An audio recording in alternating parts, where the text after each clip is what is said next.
నిన్నెంత ఘనపరచినా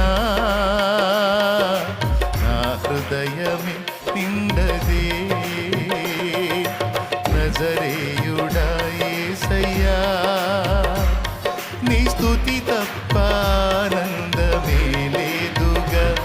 నా స్థితి మార్చినది స్తోత్ర నిధియే కదా నీ స్తుతి తప్ప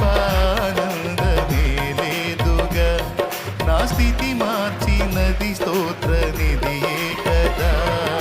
పేనోళ్ళ కొనియాడినా ఆశయే తీరదే నిన్నెంత ఘనపరచి